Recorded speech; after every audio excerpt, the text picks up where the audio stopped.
And so welcome and thank you for joining us tonight. My name is Leila Nordman and I'm the new education director at the Old Stone House Museum. I'm really excited to be hosting the Knit Democracy Together with Eve Jacobs-Carnahan with you all as we explore how to improve the financing of the modern day campaign, or these modern day campaigns.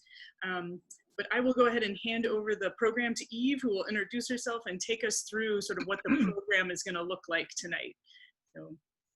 Great, thanks, Leila. It's really been a pleasure to get to know people at the Old Stone House Museum, and I'm really sorry that we're not physically there because there's some great connections between the history of the Old Stone House Museum and the ideas behind this project.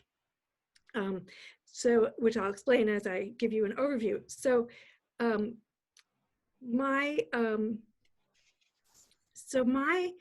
give you an overview of the project, then we'll go around the room and introduce ourselves just as if we were, and then I will talk about measures that can change the way that money works in election campaigns, and then we'll end with a discussion and share what everyone's knitting. So if you've got some knitting for making some of the pieces, the building pieces for the sculpture, or even if you're knitting a sweater like Donna's holding up, go ahead and work on them. And you can also make a piece later if you want to.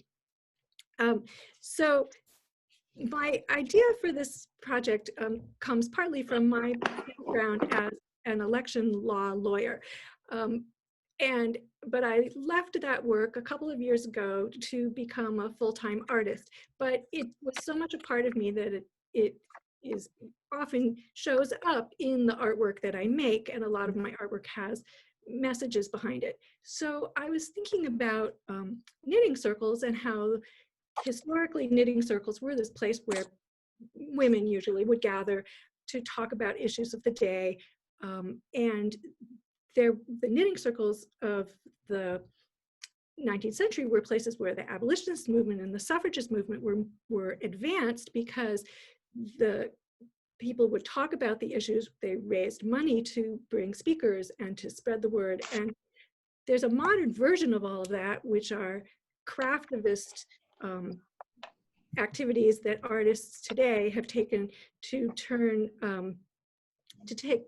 do things like embroider messages on handkerchiefs and send them to policymakers, or do things like leaving crocheted objects with messages on them in various places to have people discover them and to get a message from them. And so all of these things sort of combined, and that's why it would have been so cool to be at a 19th century building knitting in, sort of in the spirit of some of the historic knitting circles. So but what I wanted to do was talk about election reform issues that have to do with financing campaigns, but do it in a fun way. So I wanted to have people be building a large sculpture, and there's the sculpture that we're building resembles a state capitol building. So it's not supposed to actually resemble the Vermont Capitol, but just some kind of state capitol, because I think that that's a place where a lot of reforms can happen that are closer to the people than they are when they're done in Washington, and people actually have more influence really on what can happen there. So I'll explain this symbolism in the sculpture when I show you the model. I'll just mention a couple of other things about sort of why this topic is what I'm talking about. So I've noticed over the last few years, a lot of people are very cynical and discouraged about the way the democratic process is working. And that's really painful to me, because then I feel like people disengage. They don't want to vote, they don't want to run for office, they don't even want to communicate with their elected officials. But I know that there are things that communities have done to improve the connections between elected officials and the constituents, and I just feel people should know about them. So I want to share some of those things so that people can say, there's actually some hope out there, there's some things that can be done, and different places have tried different things. And it's just good to know about those different things. So maybe before I show you the maquette behind me, why don't we just each sort of go around the room and say who you are, where you live, and why you decided to come. And so the next person I see on my screen is Joanne. So maybe you can unmute and say who you are and where you are. Okay, I'm living in Westmore. I've been living in Vermont full-time for 3 years, and so we're pretty new to being here. And been a Unitarian Universalist minister for the last little while, but I'm sort of moving out of that. So I'm just interested in what's happening here in Vermont, interested in what's happening in our country, and I'm a knitter, and so it's good to meet other folks doing similar things. And I really enjoyed reading about you and your life. Thanks. So Winnie and Susan, I think you're the next people on my screen. Yep. Can you hear us, or we have to unmute? No, okay. We can hear you. I live in Irisburg. I've been in and out of Vermont for the last probably 40 years. I'm a knitter. I started knitting at 5, knitting leopard bandages. Oh my gosh. So from an early age, that was my grandmother who said that you have to knit for a purpose. And I think that's always stayed with me. And I probably knit thousands of socks in my lifetime that I give away. And so when I heard about this on I think it was Front Porch Forum, I was very interested in going to your website. Eve was like, I totally connected to you with all of the things that you've made with, nature. And it was kind of a no-brainer to want to do this. So that's why I'm here. Oh, that's so great. It's so great to meet you. And I'm Susan, and I've been knitting since I was probably 7. I learned at Thanksgiving from my aunt one day. And I've knit tons of sweaters and tons of scarves and all kinds of mittens, and given half of it away and given some to myself. So, and I thought this was a fun project. That's great. Kate. Hi, everybody. My name is Kate, and I'm here because I'm the Government Reform Associate at VPIRG. So working on issues like campaign finance and election reform is a job that I feel really deeply honored to be doing at an organization that's a nonprofit bringing the voice of the people of Vermont to the State House on a wide range of issues, from healthcare to consumer protection to environmentalism and democratic reform.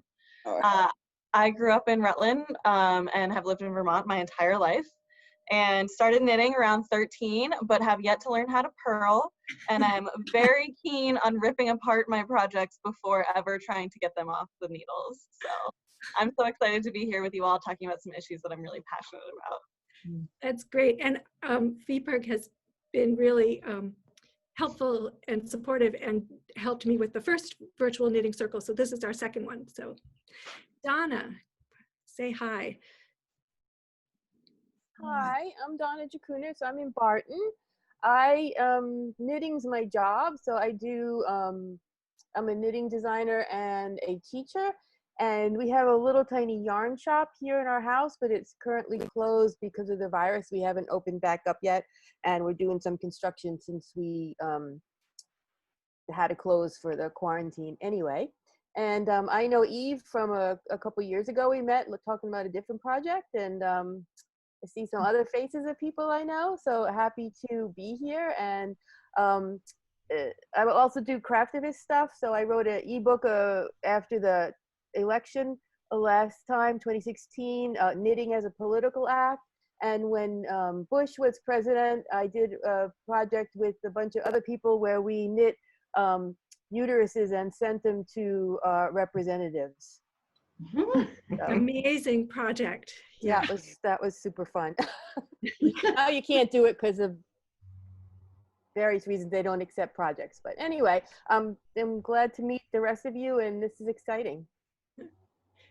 So Mary and John, do you want to say hi, or do you want me to? Yeah, you can say hi. Say hi. Hello. Yes. Yes, we just want to learn what it is you're doing. We enjoy it.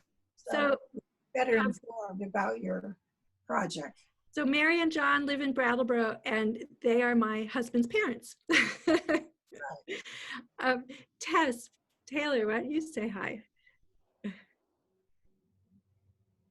Can't find her. Tess Taylor.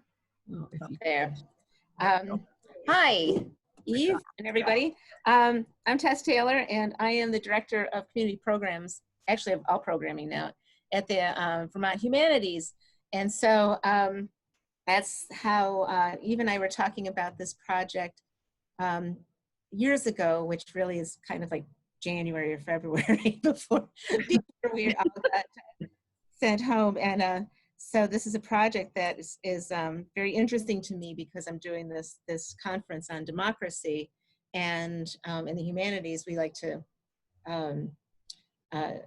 do an all-encompassing conference around this theme, so that it's capturing all sorts of different humanities: history, religion, knitting.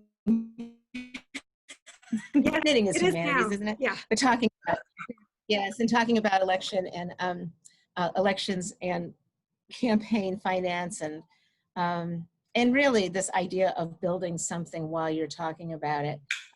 So as an aside, I was in the legislature for 6 years, and I was on the agriculture committee, and you would sometimes, if you were coming by the door, you would see us when we were talking in the committee. You would see me with my knitting. So knitting has been in my blood for quite a while now. So I'm so happy to be here because I think that we're going to be working together in the future. So I get to see how this is working and be a part of it as we build it for our conference that is coming up later on this year. That's great. So Leslie Roth is next on my screen, but she said her microphone is broken. Is that?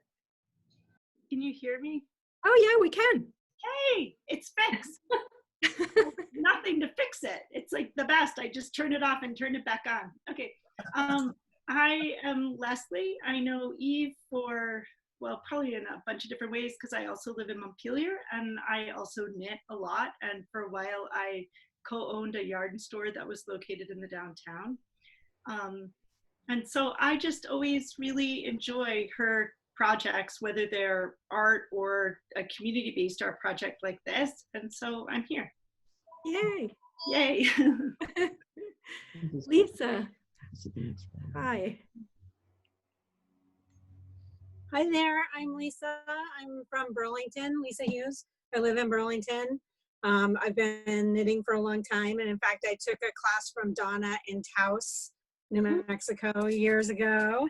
And I'm interested in, always interested in knitting, but also ways that to engage more people in democracy work. Great, nice to meet you. Elizabeth, hello. Hello. I'm here because I'm a friend of Tess Taylor's and she told me I would love to do this and I'm loving it already, so I'm dutifully knitting. Oh, good. So I've knit most of my life. I knit for all my children. I now knit for grandchildren. I've knit for a variety of projects around the world, kind of like the leper thing. Like if you need to make a sock for somebody, I will dutifully make the sock. Yeah. And I like the idea that it's an art project. That truly appeals to me. A number of years ago when I was living in New York City, we did I can't remember the reason we were doing this, I'm afraid to say, but we did this project where we would knit these bands and wrap them around trees. And it was a symbolic for something, but we did that. But I really like that it's art.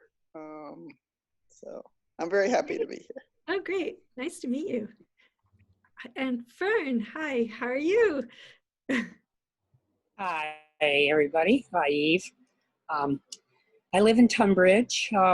Eve did a program for my Road Cooking Guild, and that's where I was introduced to her and her activism. I did a couple of knitted pieces already for the project here, and I'm starting another one. I'm a basic knitter. I can do, simple stuff. I'm not That is my plate. perfect. So I appreciate activist artists. So here we are. That is great. Brenda, could you introduce yourself? Hi, I'm Brenda. I live in Stockbridge, and my friend Nicole is a big activist. She turned me on to you, and I'm very excited to knit a square for you. Great, nice to meet you. Nice to meet you. And Carmen, we can't see you, but you're here. I don't know if you want to say hello. I can fix that. I can fix that there. My name is Carmen Jackson. I live in Jay. I've been a resident here. Well, this has been my home, I should say, since 1977. And during that period of time, we've raised sheep. So raising sheep, of course, you get wool, and of course, you get yarn. And that was my introduction to knitting. I got away from that for a while, and now that I'm retired, I'm getting back into it. And I'm also a trustee of the Old Stonehouse Museum, and that's how I became aware of Eve. And I've done one of her classes already. I'm not going to knit now because I want to pay attention to what she's saying, which is a little difficult for me to knit and listen to. But I'm delighted that she's doing this, and I'm sure it's going to be a lovely presentation. Great, it's great to see you again. Okay, so I'm gonna tell you a little bit more about the sculpture that you're making. So behind me is a maquette. It's a small version of the sculpture.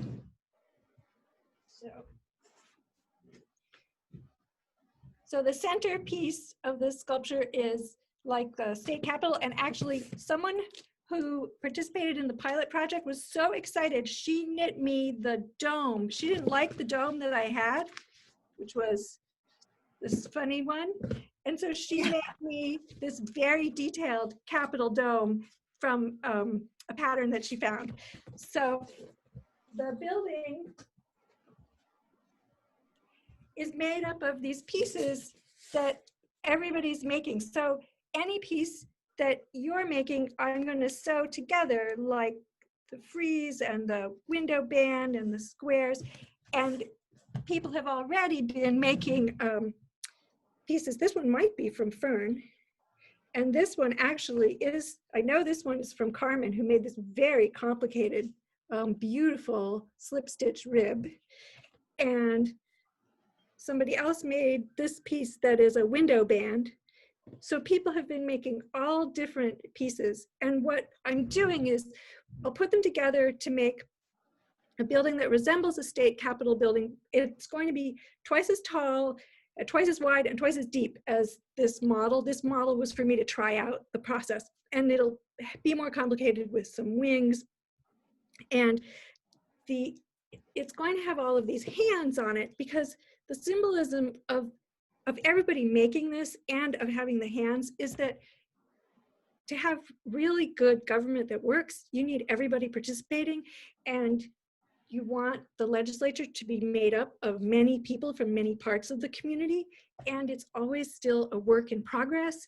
And so the hands in the process of knitting are all of us in the process of working at keeping democracy and government going. And I also think it's so cool that every block that people send me is different and has their personality in it. And so in that way too, it's showing that the whole comes from all these parts with all these different personalities and people behind them.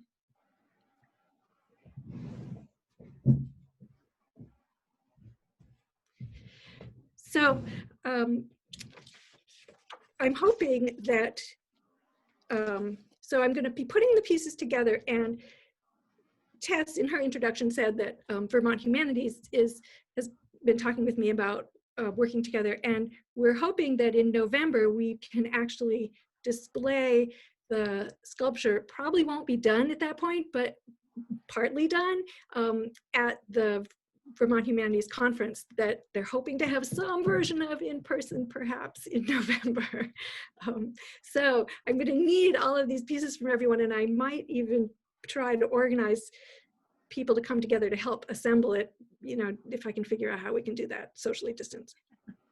Okay, so I'm going to share my screen and talk to you about some of the campaign finance issues that sort of motivated me to do this. And then we'll come back together for questions and discussion and for showing if how much, whatever you've made, if you want to keep knitting while we're doing the presentation. So it's going to take me a couple steps to get my screen shared, but I will get there.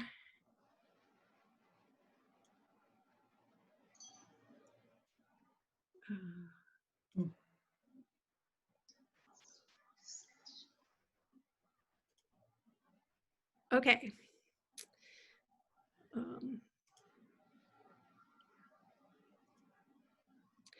All right. So, what do I do to advance here? Oh, what's going on? There. Okay. So, I see one of the biggest things that interferes with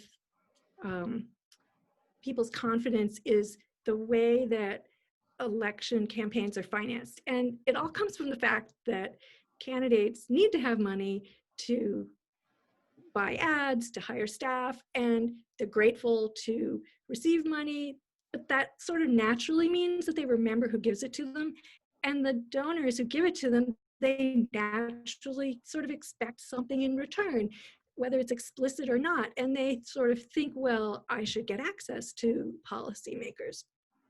And so the result of this is that the donors expect some kind of favorable treatment and the candidates become dependent on these large donations.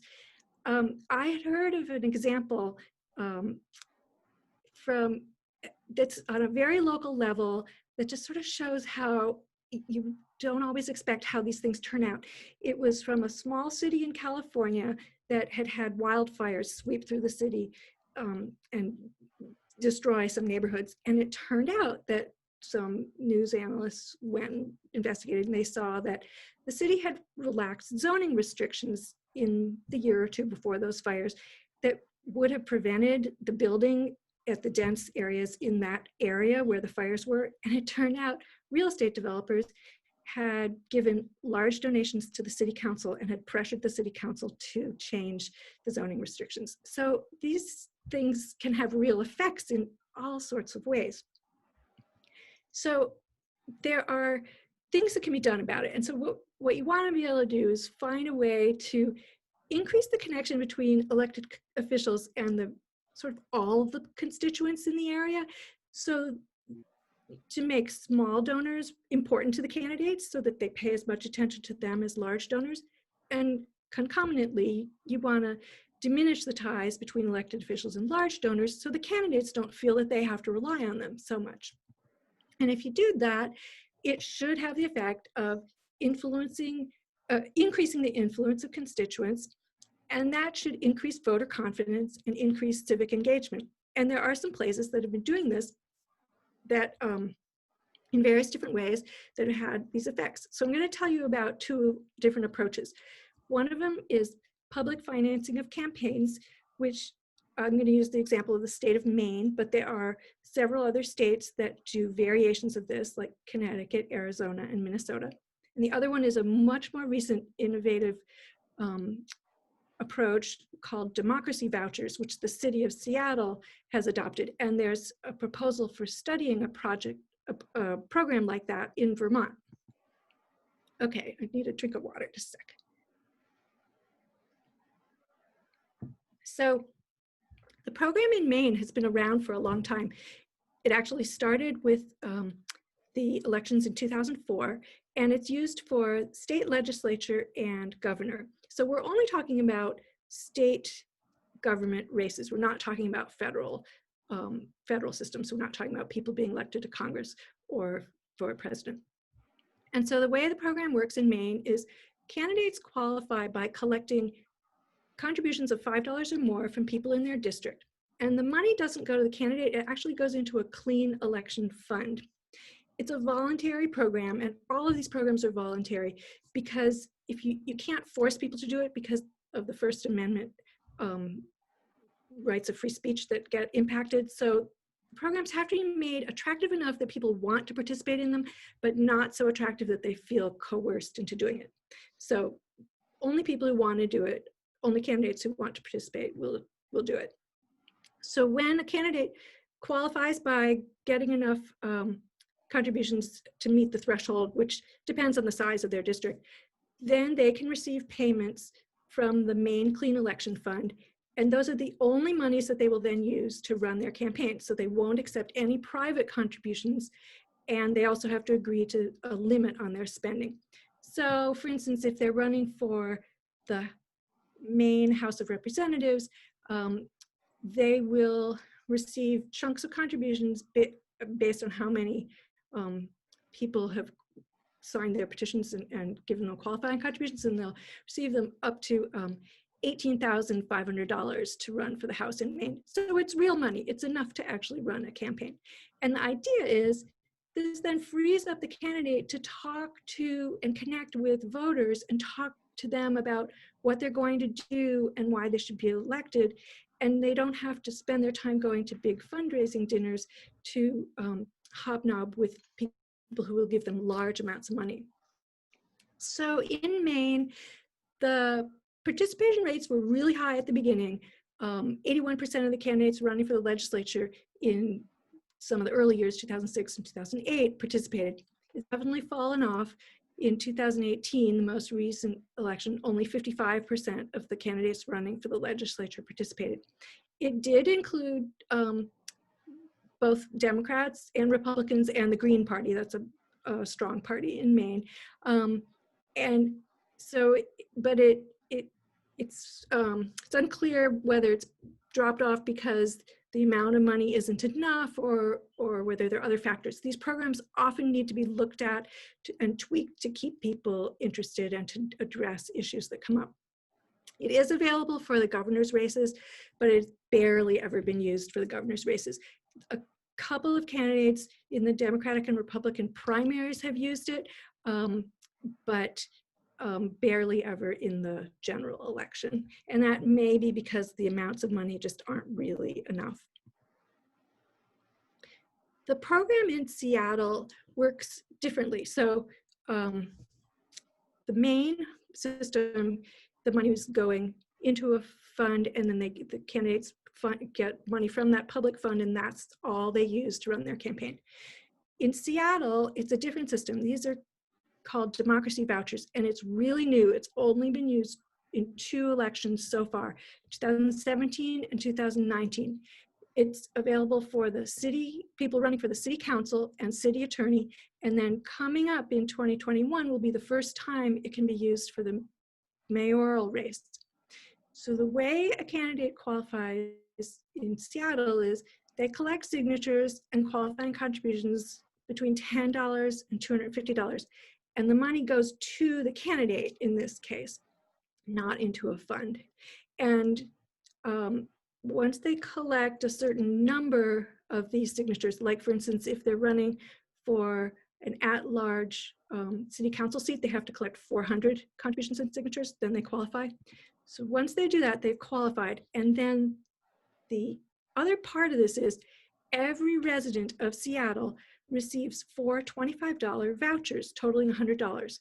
And so the people then are able to give those vouchers to the candidates who are participating, the ones who've qualified.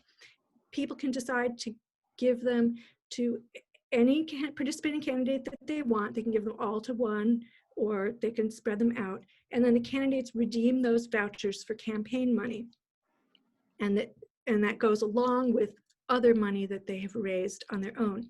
So it means that everyone, there were anecdotal stories about people who said, I have never been able to give to a candidate before, and now I have $100 to do that. And the candidates then also went to parts of the city and communities where they wouldn't have bothered before because they knew all of these people had the potential to give them $100. It created all these new connections. There's restrictions that go along with participating. So the candidates in Seattle then, they had to agree to limit their spending to a certain level.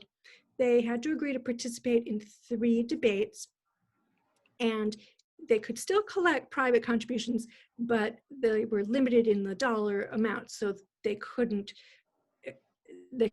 for instance, in this coming election, people running for city council, the largest contribution they would be allowed to accept from somebody in the community is $300.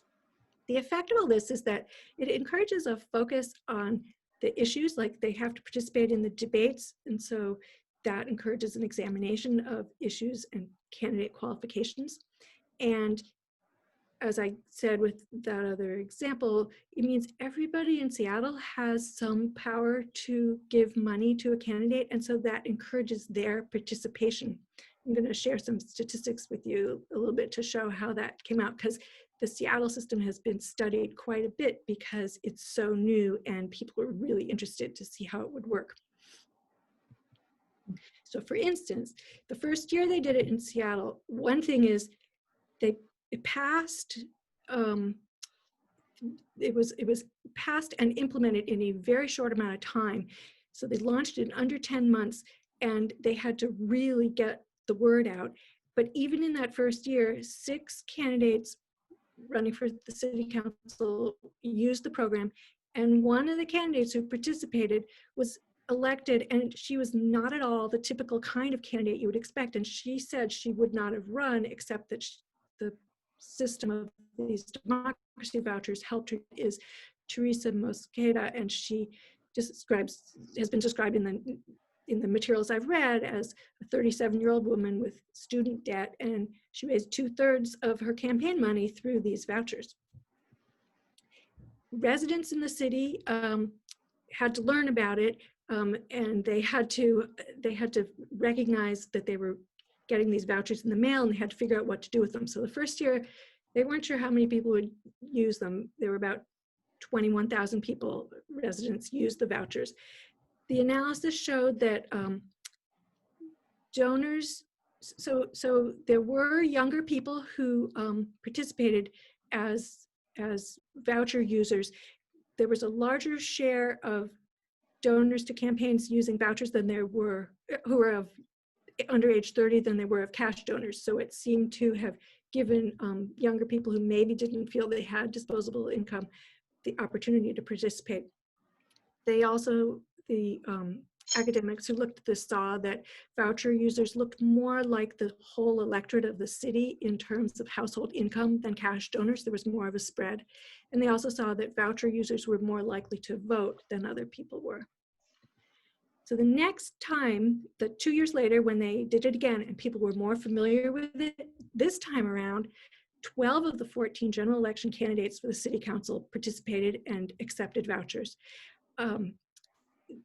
And of all the people running, 72 candidates, so there were 72 candidates running for any of the offices, and 35 of them completed the process to qualify. So there was a lot more participation. And as far as the residents go, nearly twice as many city residents used the vouchers in 2019 as they did in 2017. There was another thing that happened though in 2019, and that is in Seattle, issues of rent control and some other issues that have to do with impacts on workers and businesses were really big in the election that year. And so a bunch of businesses led by Amazon didn't want these rent control and these other kind of issues to come out the way they thought they might come out. So they decided to support some candidates and pour huge amounts of money into the race. Led by Amazon, these business groups put $4 million into these city elections. And this is city we're talking about. So the cost of campaigning really skyrocketed. 11 of the candidates who were running for these city council positions took advantage of a provision in the democracy voucher law that said if I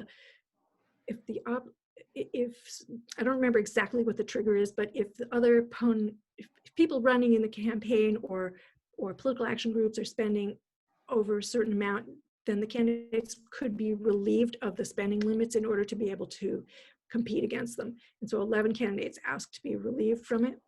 And so people are looking at this saying, oh, does this mean like the democracy voucher system isn't going to work? It's going to be washed away and big money is going to sweep in and just sort of defeat the whole purpose of the whole thing. Well, people were really opposed to the amount of money that was coming in and where it was coming from. And the reason they even knew about it is because there were disclosure requirements, which is really important to have disclosures to where campaign money is coming from. And it turned out that the people who were opposing the candidates that Amazon wanted, they actually won election. It led to some discussion about whether there should be changes in the program, because often with these kinds of programs, it's sort of like tax law. People will figure out ways to get around them, and so they often have to be revised and changed. I tried to do some research recently to try to figure out whether they've made any actual changes for 2021, and I haven't been able to determine that any were made. It's possible that Kate, when she chimes in, might know of some, but it could also be that because of the pandemic that people's priorities in what they were working on changed and they couldn't actually go through with some of the changes and look at them. So these kind of programs, when they work, they empower small donors to participate, and that encourages civic participation.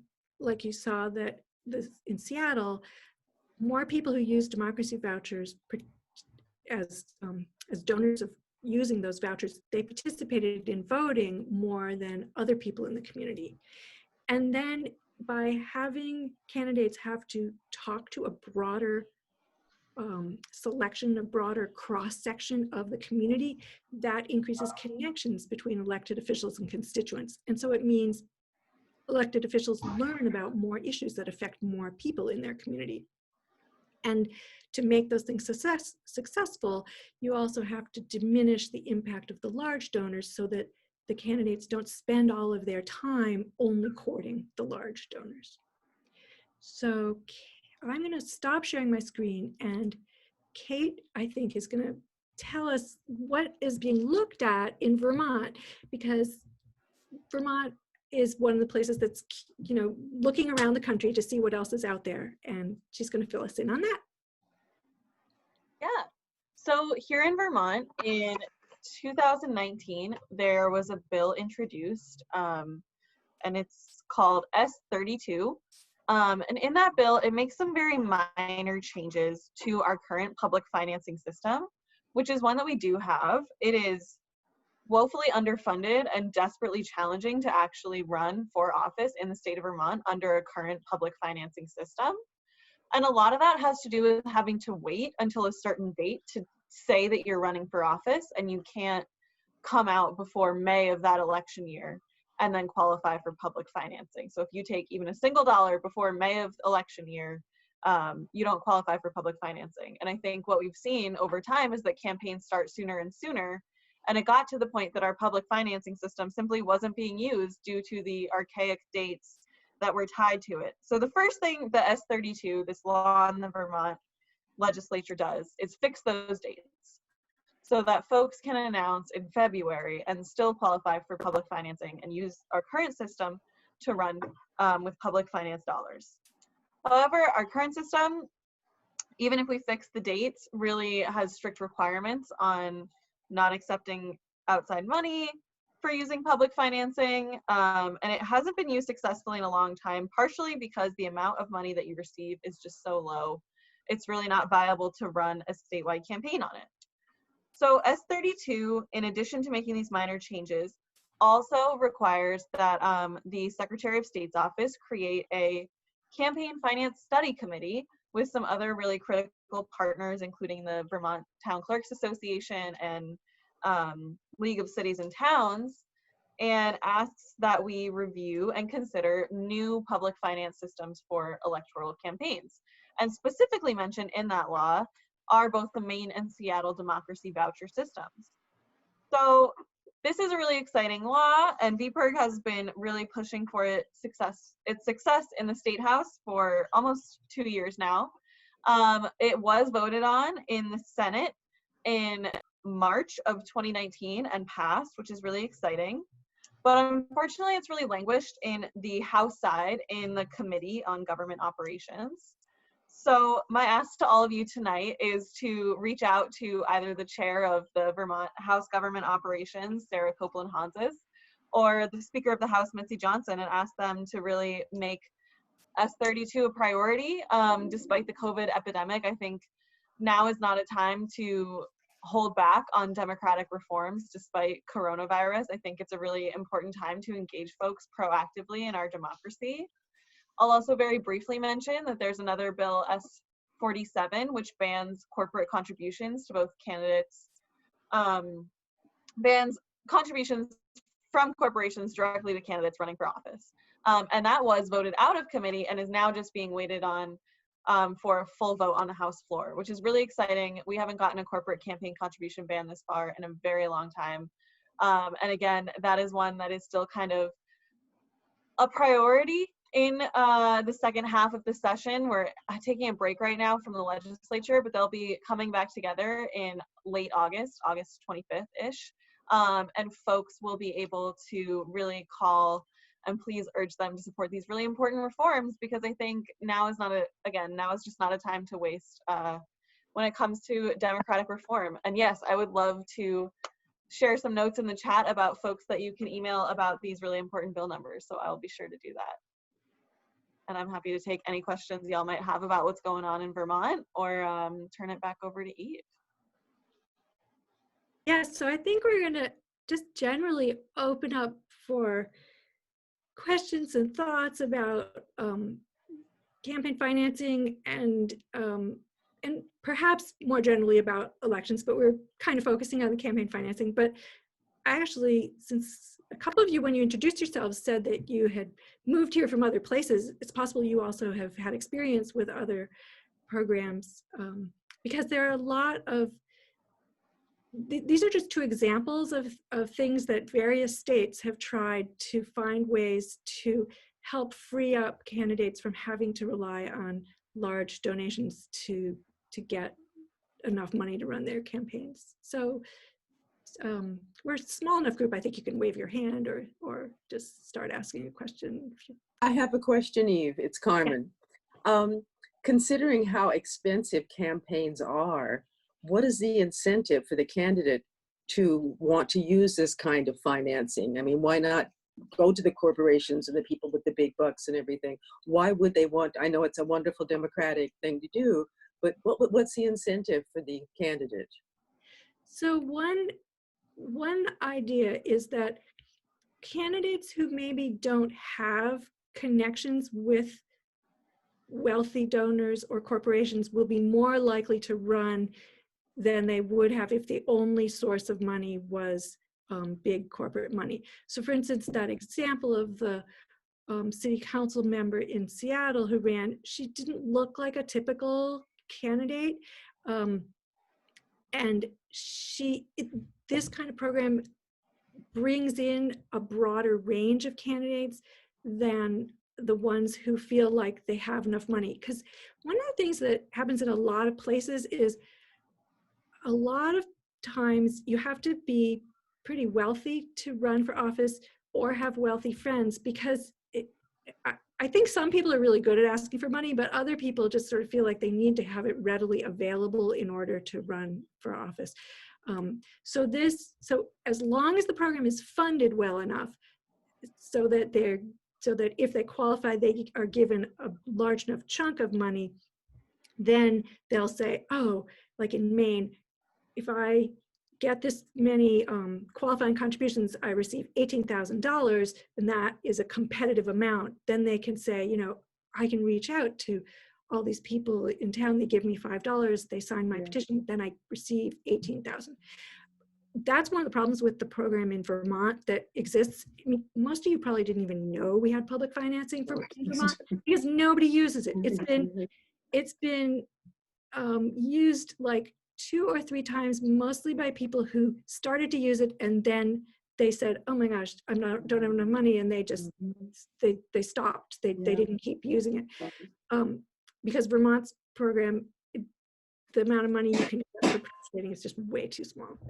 What you said about a competitive amount of money, and that's kind of what I was wondering. You know, are you going to get $2,000 and somebody else has got $20,000? That's not going to work. But you said if there's a certain amount that makes it worth their while. But that's why if a state or a city adopts this kind of program, they have to keep they have to keep it up to date. They have to keep increasing the money. And that is essentially the problem that happened in Seattle, though, when Amazon poured in the huge amounts of money. There was a relief valve that the candidates were allowed to use, an escape valve, and they could say, oh, it's not going to work. I can't do it with these restrictions. But because of the way the relief valve was written, once a certain amount of money was spent by the opponents, they were allowed to go to other people. I'll also just add, I think a lot of candidates, I've worked a couple electoral campaigns in the past, and I think a lot of candidates are really frustrated and sick and tired of talking to the same folks over and over, especially on smaller state and local level politics, talking to the same donors and really trying to drum up money when they want to be talking to voters. And I think the Democracy Dollars program in that way provides a unique opportunity for candidates to be collecting funds that really make a difference in their campaign while they're going door to door, just talking to the everyday folks in their communities. And that's really the work that wins elections.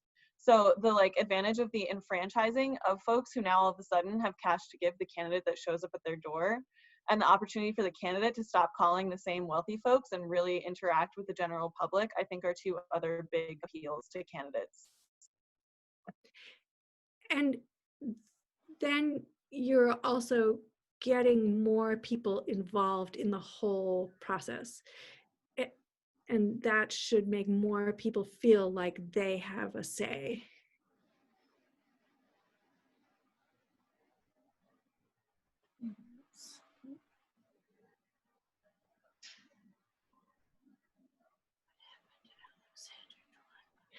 Does anybody,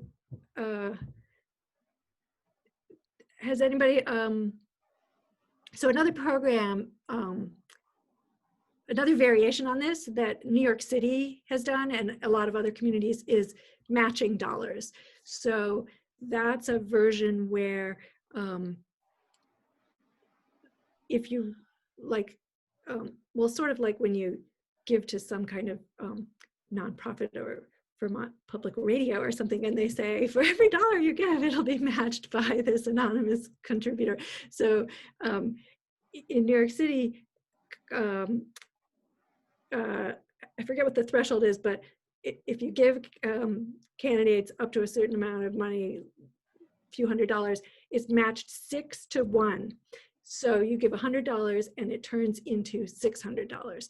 So that has this multiplier effect. So it makes small contributions that people might sort of feel like don't mean all that much. They become kind of real money. And so that's another version of giving candidates the incentive to talk to a wider range of people because it multiplies and turns into a larger contribution. Whereas when they do programs like that, the $2,000 contribution is not going to be matched 6 times. Yeah. they structure it in a way to bring up the small ones. In Vermont, where does the big pot of money come from? In Vermont? Yes, the pot from which everything else comes. That's part of why it's terrible, if you don't mind. I'm sorry? So that is a part of the really big challenge with Vermont's public finance program right now, because my understanding is that it comes directly out of the Secretary of State's grants and general operating budget. Actually, I think it comes from corporation fees or something. I think there's a fund. It's registration fees. Yes, yeah. Secretary of State's office. But if enough candidates decided to run in the same year on public finance, they could do some real damage to the Secretary of State's budget, is my understanding. So that's an important component of studying it, is to have a system that's effective, we need to put money into it or else folks aren't going to use it. And we need a reliable and consistent source of that money. So that is a really important layer of the study. In Maine, they put in a lot of money. I mean, they designate a separate fund, and Maine has, every candidate running for the state legislature in Maine, which you're talking about, hundreds of candidates, could potentially qualify. And So that state has said this is a priority, and that's a big commitment. And a lot of communities have not been able to see their way to make that commitment. So yeah, that's definitely a good policy question, is where does the money come from?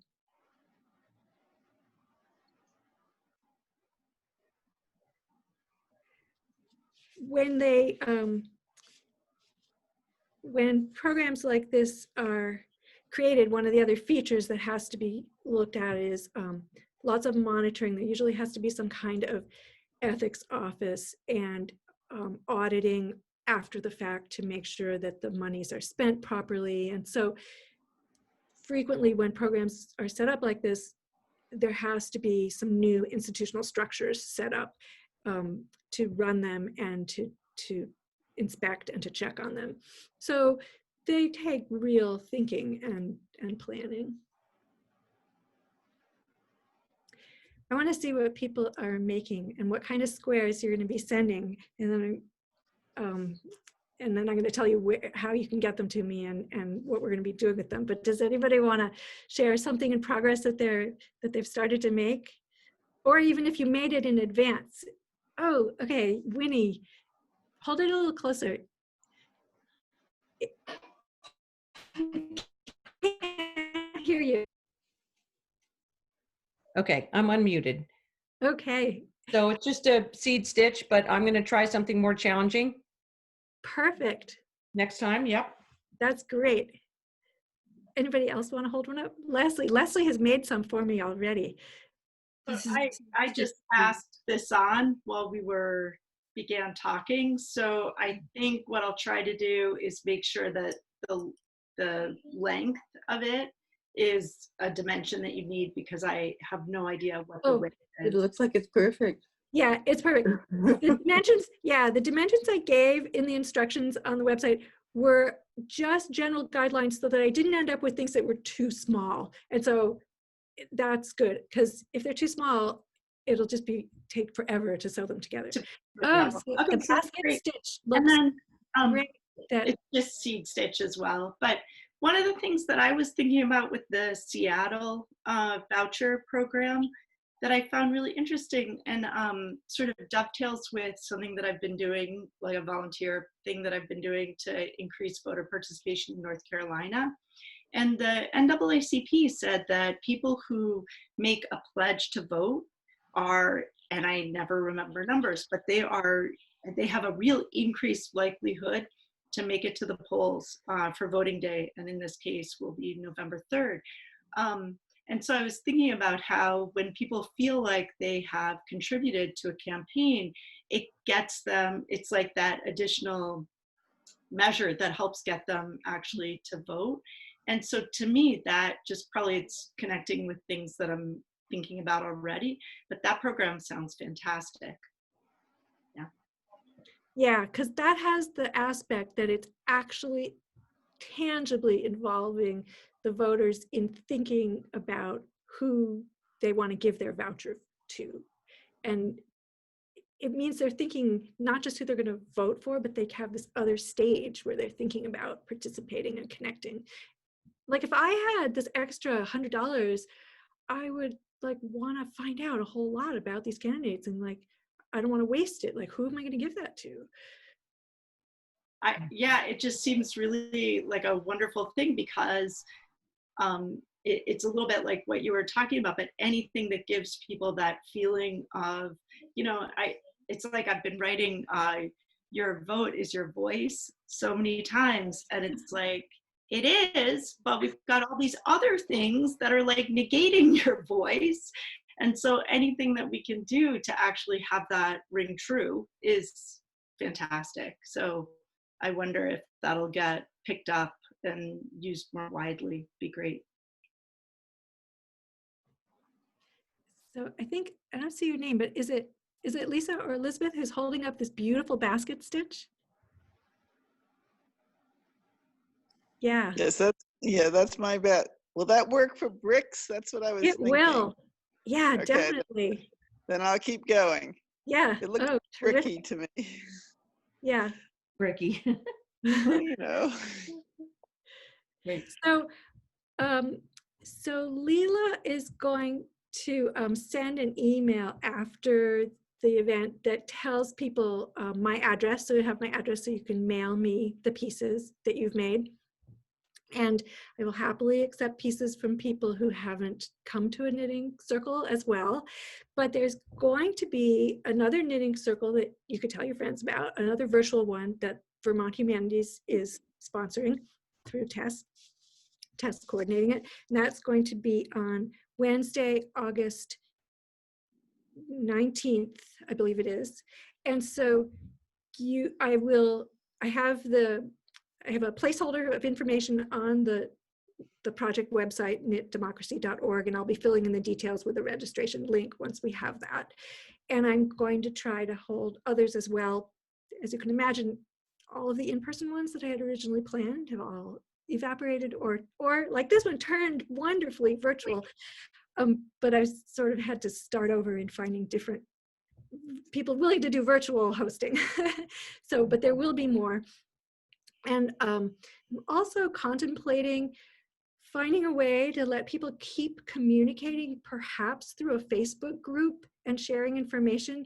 Haven't exactly figured that out yet, but if you join my email list from the website, actually I'll probably email you because I have emails from signing up. I'll tell you about how that's going to happen.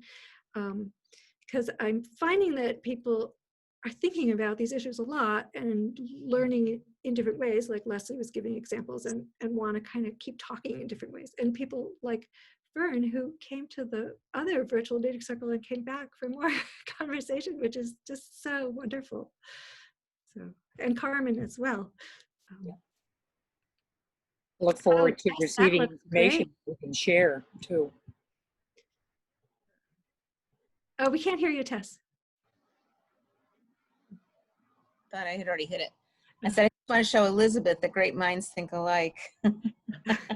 Yeah, all the different variations of bricks that people are doing. Yeah, and that Joanne basket stitch is nice too. Yeah. Well, thank you, Eve, so much for this awesome program. This is really fun for me to get to see what all you guys are putting together and how it's going to culminate in this great model. And so just like a model of democracy, you guys are all working together. So this was really fun. And I'll definitely send out that email with your information so that you guys can send the pieces right directly to you, Eve. And Leela, I really appreciate the Old Stonehouse Museum inviting me to do this. And even though you all didn't get to go there to gather, I did go up to the Old Stonehouse Museum, and one of Leela's colleagues filmed me with a little promotional video, which is now on my Knit Democracy website, and it has some scenes of the buildings there in the historic village, and the curator or manager of the buildings talking about Alexander Twilight and the school, the Old Stone House he built.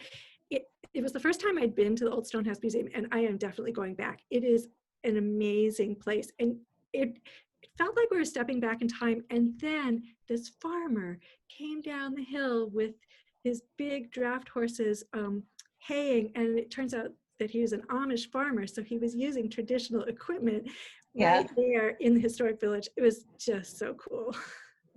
Very cool. I definitely recommend come when everything is safe and open. We would love to have everybody join us there for sure. Good. So, thank you all. It was great to meet you all virtually, and I hope we'll be in touch. Thank you so much. Thank you, Eve. Thank you, Old Stone House Museum. Thank you.